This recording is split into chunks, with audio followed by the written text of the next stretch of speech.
Selamat pagi Bu. Oke. Perkenalkan saya Bu Delia. Saya bertugas pada pagi hari ini ya Bu ya. Ibu tidak usah khawatir, tidak usah takut. Di sini saya akan jaga privasi Ibu dengan cara menutup pintu dan jendelanya dengan aman. Baik, dengan Ibu siapa Bu? Buatnya. Oh iya, buatnya ada yang bisa saya bantu Bu? Ya, saya sedang hamil muda, tapi saya takut. Kemarin saya jatuh di kamar mandi. Saya takut jadinya kenapa-napa, soalnya ada yang memar di bagian tubuh saya. Oh, ibunya lagi hamil muda ya? Iya. Terus jatuhnya kapan Bu? Kemarin. Oh, jatuhnya kemarin ya. Oke, untuk kita tahu ada sesuatu atau enggak, kita periksa dulu aja dulu ya. Iya. Silakan Bu.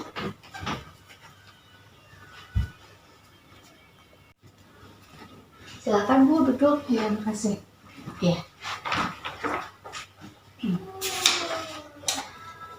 Tadi dengan Ibu artinya ya, Iya. Ibu umur 21 tahun, kehamilan 16 minggu. Ibu untuk hasil pemeriksaannya, Ibu dengan tensi 110/80, pernapasannya 22 kali per menit, nadinya 84 kali per menit ya Bu ya. Iya. Dari hasil TTV ini Ibu normal, tidak ada gangguan atau tidak ada kelainan ya Bu ya. Terus kalau untuk yang memarnya juga itu tidak sememar berbahaya sekali, cuma agak memar sedikit ya Bu karena tergelincir itu. Nah, baik, di sini saya akan menjelaskan tentang trauma pada kehamilan. Sebelumnya Ibu udah pernah tahu atau belum tentang trauma kehamilan? Belum. Oh, belum Ibu ya. Baik, jika Ibu belum pernah mengetahui dan belum pernah mendengar tentang trauma pada kehamilan, di sini saya akan menjelaskan tentang trauma pada kehamilan, di mana tujuannya supaya Ibu mengetahui lebih banyak lagi tentang trauma pada kehamilan, ada juga definisinya, ciri-cirinya, pencegahannya, dampak atau pengaruhnya, seperti itu. Baik Ibu, kita mulai konselingnya ya Bu ya. Di sini saya punya leaflet tentang trauma pada kehamilan, di mana ini nanti bisa Ibu bawa pulang, bisa Ibu baca-baca lagi, dan bisa Ibu pelajari lagi lebih dalam ya Bu ya, biar Ibu tahu lebih jelasnya seperti apa. Silakan Ibu dipegang, lalu kita bahas bersama-sama dulu ya Bu ya. Kita buka dulu Bu, seperti ini ya. Kita mulai pada halaman judul dulu. Ini ada judulnya trauma pada kehamilan, di mana definisinya adalah tekanan atau perlukaan yang ditimbulkan baik oleh benda tajam maupun benda tumpul yang dapat mencederai janin maupun ibu itu sendiri, yang dapat berdampak pada trauma fisik ataupun psikisnya. Lalu pada trauma kehamilan ini juga ada klasifikasinya, di mana klasifikasinya ada trauma fisik dan juga trauma psikis. Kita bahas pada trauma fisik dulu ya Bu ya. Pada trauma fisik ini juga ada trauma minor dan juga mayor. Untuk trauma minor ini, trauma yang ringan yang terjadi pada kehamilan, biasanya disebabkan karena jatuh, pukulan yang langsung ke perut, dan juga kecelakaan kendaraan bermotor.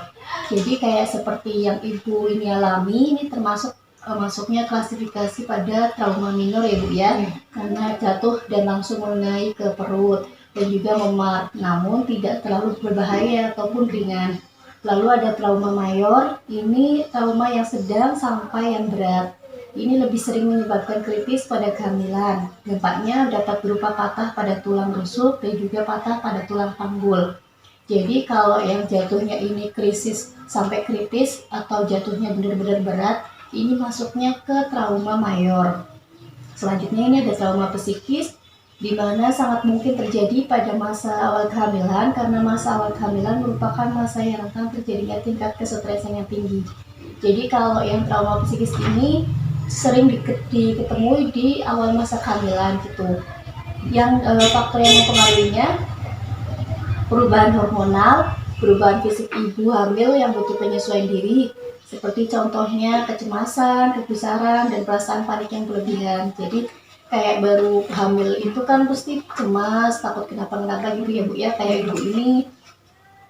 Terus untuk etiologi atau terjadinya trauma ini juga ada dua, yang fisik sama yang psikis. Yang fisik ini yang pertama adanya benturan keras atau KDRT, mengalami KDRT ya Bu ya, atau kekerasan dalam rumah tangga, seperti kayak kecelakaan kendaraan bermotor juga, jatuh, luka tembak ataupun luka tusuk. Lalu ada juga karena zat-zat kimia seperti kayak konsumsi obat-obatan terlarang, terkena atau kesiram sama air keras.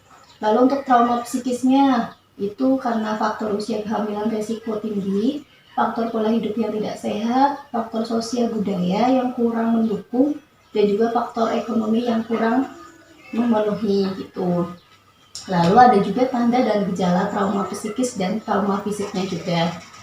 Di mana trauma fisik ini adanya memar seperti yang ibu tadi alami ya bu ya, adanya memar atau laserasi pada dalaman tubuh, odem ataupun bengkakan daerah tertentu, terjadinya perdarahan atau pecahnya ketuban, atau terjadinya kontraksi sebelum waktunya. Ini bisa saja menjadi shock neurologik dan hypofilamic, patah tulang ataupun fraktur pada bagian tertentu. Kita balik ya bu ya. Yang pertama ini lanjutannya dari trauma tanda dan gejalanya tadi. Ini ada trauma psikis, yaitu ada yang reaksi cemas, terjadinya takut, cemas dan panik yang berlebihan.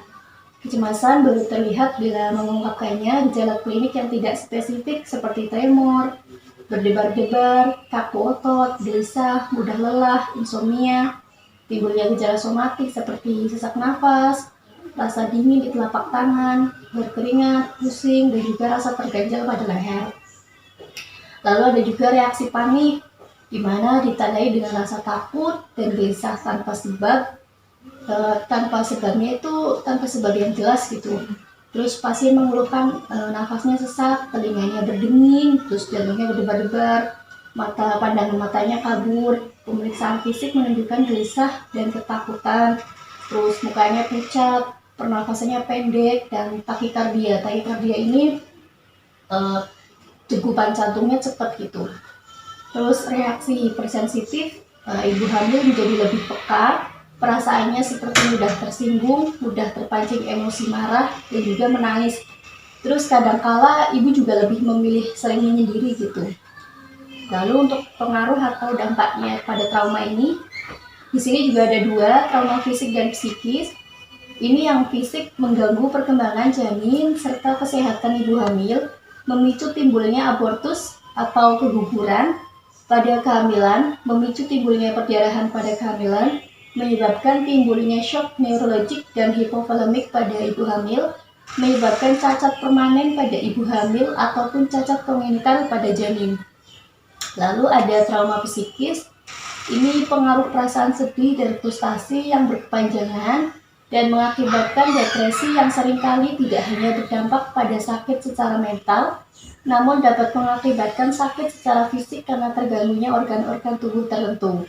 Depresi yang berkepanjangan ini dapat memicu terjadinya resiko abortus atau keguguran, resiko hiperemesis gravidarum, ini mual muntah yang berlebihan pada ibu hamil, resiko kelahiran prematur.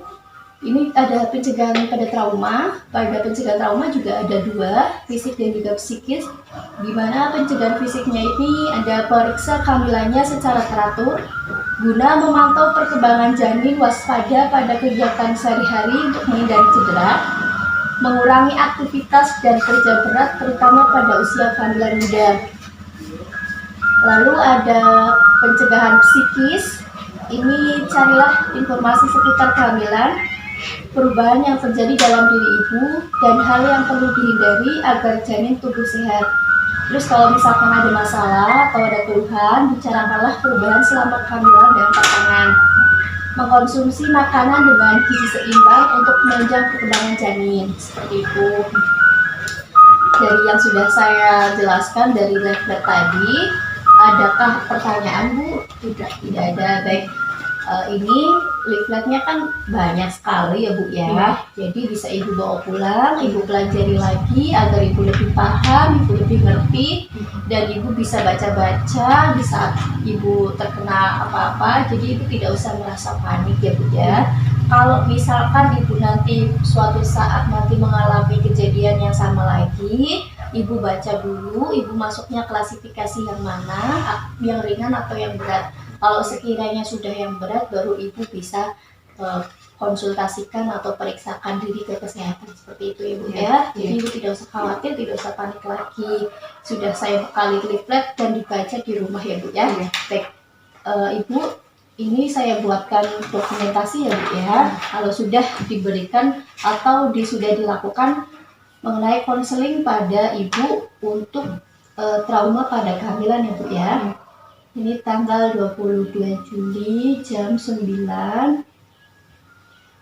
Nyonya Agni umur 21 tahun, usia kehamilan 16 minggu ya Bu ya. Hasil anamnesis TTP normal, dilakukan konseling mengenai trauma pada kehamilan. Ibu sudah paham ya Bu? Sudah. Ya, tanda tangan. Oke, sudah Ibu. Terima kasih atas kerjasamanya ya Bu ya. Terima kasih.